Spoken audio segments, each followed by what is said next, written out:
Exercise 2.1. Question number first. The graph of y is equal to p of x are given in the given figure for some polynomials px. Then find the number of zeros of px in each cases. First example. This is the y-axis, this is the x-axis, and y is equal to px is the graph of this polynomial. And this graph is parallel to the x-axis. मतलब ये जो graph है, this graph does not intersect x-axis and therefore this graph has no zeros. Okay, second example देखो बच्चों. This is the y-axis and this type of graph. Y is equal to px. This graph intersect x-axis only in one point and therefore this graph has only one zeros. Zeros मतलब क्या होता है बच्चों? The any line or any graph which intersects x-axis in points. अगर दो point में graph intersect होता है, टू जीरोस. अगर वन पॉइंट में इंटरसेक्ट होता है तो one zeros. Therefore this graph has only one zeros. Graph number third देखो बच्चों. This type of graph, this graph cut x-axis in this point, second point and third point. मतलब तीन point में touch होता है. ये दो पॉइंट में टच होता है और ये पॉइंट में कट होता है. इसका मतलब this graph y is equal to px has three zeros. Why three zeros? Because this graph cut x-axis or touch x-axis in 3 points. Therefore this graph has 3 zeros. Stop. I will start your next exercise 2.2. Question number first. Find the zeros of the following quadratic polynomials and verify the relation between the zeros and the coefficients. मतलब quadratic polynomial के कितने zero रहेंगे? Quadratic polynomial को दो zero रहेंगे और we have to find out the relation between the zeros and the coefficient. तो question number first देखो भाई. 4s² minus 4s plus 1. This is the quadratic polynomial which is denoted by ps. Yes क्यों बेटा? क्योंकि यहाँ पे yes variable है. तो ये क्वाड्रेटिक पॉलिनोमियल फर्स्ट हम फैक्टराइज करेंगे. तो फैक्टराइज कैसे करेंगे? 1 इंटू 4. 1 इंटू 4 मतलब 4. ऐसे दो नंबर ढूंढो कि जिसका मल्टीप्लिकेशन 4 आता है और एडिशन -4 आती है. मतलब अगर मल्टीप्लिकेशन पॉजिटिव 4 आता है, इसका मतलब जो भी दो नंबर ढूंढेंगे अपन, वो नंबर एक तो दोनों नेगेटिव होंगे, नहीं तो दोनों पॉजिटिव होंगे.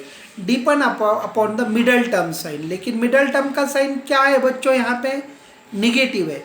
इसलिए 2 2 4 और दोनों को निगेटिव मतलब -2 प्लस 4 और -2 एडिशन करने के बाद -4 आएगा. तो क्या करेंगे बच्चों? 4s² -4s को हम 2s -2s लिखेंगे प्लस 1. ये दो टर्म का एक ग्रुप, लास्ट टू टर्म्स का एक ग्रुप. तो यहाँ से मैं 2s कॉमन निकलता हूँ. तो यहाँ पे 4 है तो यहाँ पे 2 बच गया. s² है तो s कॉमन आया तो ये s बच गया. ये 2s as it is common लिया तो यहाँ पे कुछ भी नहीं तो 1 है. या ये दोनों में से निगेटिव साइन कॉमन, कुछ भी कॉमन नहीं है मतलब 1 कॉमन रहता है. If you draw the common sign then change is sign of each term.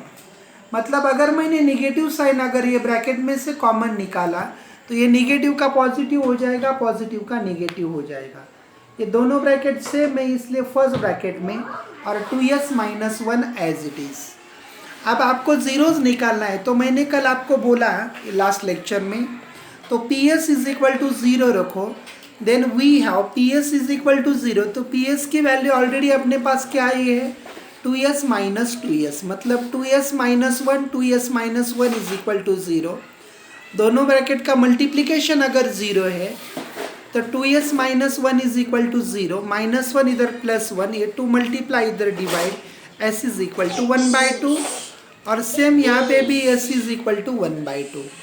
मतलब कितने जीरोज आए बच्चों यहाँ पे पी एस के 1/2 और 1/2. These are the two zeros of this quadratic polynomial. तो आपको रिलेशन निकालना है बेटा जीरोस का और कोइफिशिएंट का. तो sum of the zeros is equal to, अगर जीरोस की सम की है तो minus coefficient of S divided by coefficient of S square, मतलब minus B by A. B is the coefficient of x and A is the coefficient of x square. तो x की जगह पे यहाँ पे एस है. तो क्या आएगा बच्चों, ये तो जीरोस ऑलरेडी आपको मालूम है 1/2 प्लस 1/2, ये minus sign as it is. Coefficient of s is -4, यहाँ पे ऊपर आया है -4 divided by coefficient of S square बोले तो 4. माइनस ऑफ -4 डिवाइडेड बाय 4, ये 1/2 प्लस 1/2 2 सेम है. 1 प्लस 1 2, 2/2 मतलब 1. ये 4 get cancel, negative negative positive. Therefore 1 is equal to 1. Therefore LHS is equal to RHS. मतलब अब product of zeros is equal to C by A. मतलब C मतलब constant term divided by coefficient of S square. तो ये जीरोस 1/2 into 1/2. Coefficient constant term 1 है और coefficient of S square is 4. 1/2 1 1 1 2 2 4. 1/4 is equal to 1/4. Therefore LHS is equal to RHS. मतलब LHS RHS आ गया. इसका मतलब relation between the zeros and the coefficient of polynomial is verified. बहुत ही important. Next example बच्चों देखो, 5th वाला example. t² minus 15. This polynomial quadratic polynomial is denoted bye PT. PT is equal to t² minus 15. 15 बोले तो किसका square है, √15 bracket square. t² minus √15 bracket square, इसका मतलब t plus √15 t minus √15. a² minus b² मतलब a plus b a minus b. ये दो bracket factor आ गए उसके. तो आपको अगर वैल्यू निकालना है, जीरोज निकालना है, तो first of all put PT is equal to 0. Already मैंने वो बताया है लास्ट लेक्चर में. तो PT की वैल्यू क्या है बच्चों, t plus √15 t minus √15 is equal to 0. दोनों का मल्टीप्लीकेशन अगर 0 है, नहीं तो एक तो ये ब्रैकेट 0 होगा, नहीं तो t माइनस 15 ये ब्रैकेट 0 होगा. इधर प्लस राइट साइड में माइनस, ये इधर माइनस राइट साइड में प्लस. मतलब कौन से दो जीरोज आ गए बच्चों, √15 and minus √15 and √15 are the zeros of the given polynomial. तो आपको रिलेशन निकालना है बच्चों. The sum of the zeros is equal to, अब भी बताया मैंने, coefficient of t divided by coefficient of t². तो सम ऑफ द जीरोज, कौन से दो जीरोज आ गए, माइनस √15 प्लस √15. इसकी वैल्यू एडिशन सम करनी है इसलिए प्लस का sign. The coefficient of t मतलब यहाँ पे जो है क्वाड्रेटिक पॉलिनोमियल में t की टर्म नहीं है, इसका मतलब उसका कोइफिशिएंट 0 है. और coefficient of t² is 1. Therefore 0/1 is equal to 0. और √-15 प्लस √15 इसका मतलब 0 is equal to 0. And therefore LHS is equal to RHS. Similarly product of the zeros, क्या फार्मूला है बच्चों, C by A. Product of the zeros is equal to C by A. तो C की value क्या है, -15. और t² बोले तो t² का कोइफिशिएंट A बोले तो 1. -15 डिवाइडेड बाय 1 मतलब -15. तो ये प्रोडक्ट ऑफ जीरोज. तो जीरोज ऑलरेडी मालूम है, √15 प्लस √15 एंड माइनस √15. दोनों का मल्टीप्लीकेशन √ कैंसिल हो जाएगा, -15 आएगा. और -15 is equal to -15. Therefore LHS is equal to RHS and therefore verified. Same exercise में का question number 2. Find the quadratic polynomial in each of the given numbers as sum and the product of the zeros respectively. मतलब ये हर एक question में दो number दिए हैं. तो पहले वाला जो नंबर है वो सम ऑफ द जीरोज है और second number product of the zeros है. तो आपको क्वाड्रेटिक पॉलिनोमियल निकालना है. तो तो अगर आपको sum of the zeros is equal to 1/4, alpha and beta are the zeros, therefore 1/4 is equal to alpha plus beta. और सेकंड नंबर क्या है, प्रोडक्ट ऑफ द जीरोज -1, मतलब alpha into beta.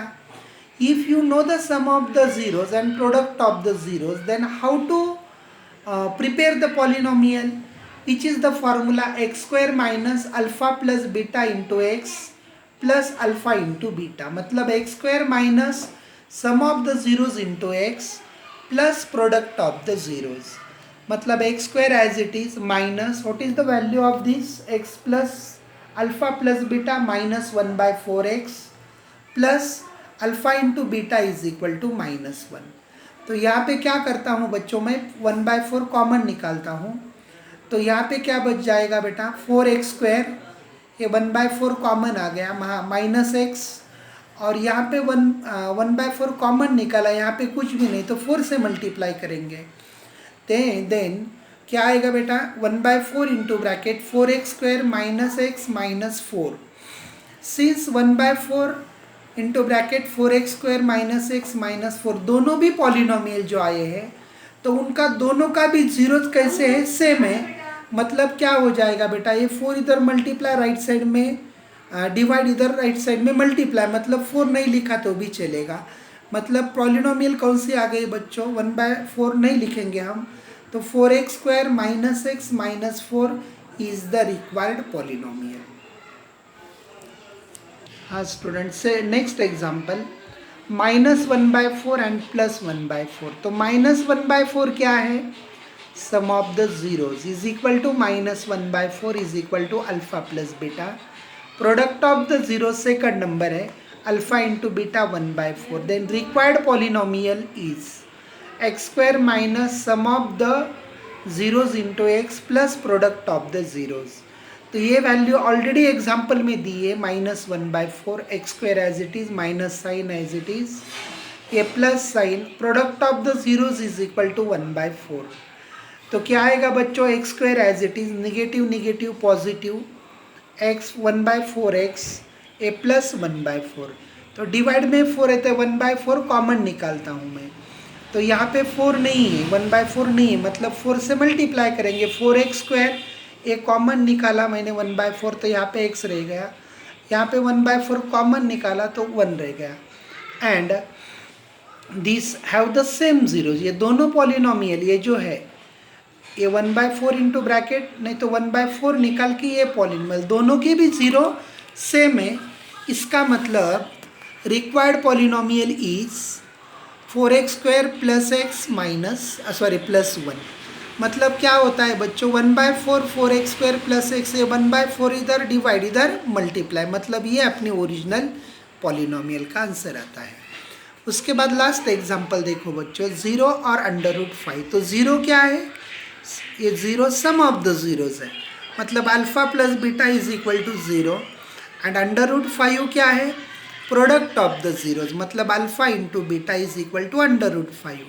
Then the required quadratic polynomial is formula x² minus alpha plus beta sum of the zeros into x plus product of the zeros, मतलब x² minus 0 value already दी है example में, और product of the zeros मतलब √5, 0 cancel नहीं लिखा तो भी चलेगा, मतलब required polynomial is x² plus √15 is the final answer. बहुत ही ईजी है बच्चों, और अदर एग्जाम्पल आप छुड़ा सकते हैं। अगर कोई एग्जाम्पल अगर आपको छुड़ाने नहीं आता है तो मुझे ग्रुप पे जो एग्जाम्पल आपको छुड़ाने नहीं आया वो बोलो, मैं आपको छुड़ा के भेज दूँगा। तो पढ़ाई करो बच्चों, घर पे ही रहो, सुरक्षित रहो।